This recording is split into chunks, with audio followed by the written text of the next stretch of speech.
My name is Scot Ackerman, and I'm a radiation oncologist here in Jacksonville, Florida.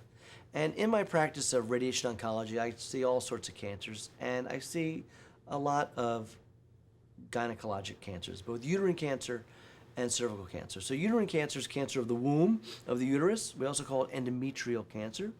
And cervical cancer is cancer of that part of the uterus, the lower part of the uterus, which is called the cervix. And most women know about the cervix. That's where they have the pap smear done. Pap smear is a test where we scrape some cells off the cervix to analyze them and see if they're malignant.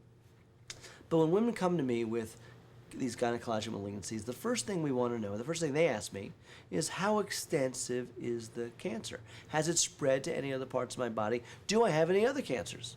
So what we do is we obtain what's called a PET CT scan prior to treatment. And the PET CT scan is done for two reasons. Number one, it's done to localize the tumor to see where the cancer is in the body so we can precisely target the radiation.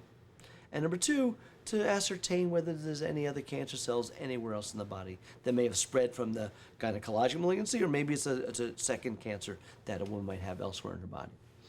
So let me tell you how the PET scan is done. It's really not scary. It's not that complicated for the patient. It's very complicated for us, but not for the patient so much. So you come in, and we inject you with a radioactive sugar. It's table sugar, radioactive glucose, like table sugar.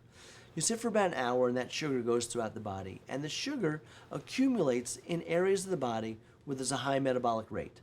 So it'll accumulate in the brain because you're always thinking, and it also will accumulate in cancers, in tumors that have cancer cells within them.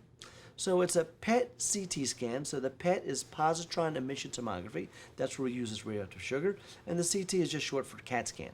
So you all know what a CAT scan is. That's a scan of the body. We're done with x-rays. It allows us to look at deep into the body and see different slices of the body and to see whether there are structures that are abnormally enlarged or small or whatever. But we superimpose the PET scan onto the CAT scan, and now we could see not just abnormalities in the size of structures in the body, but we could see abnormalities in the amount of metabolism in those structures. We could see if there's heightened metabolic activity, which would mean heightened mitotic activity, which is cancer activity.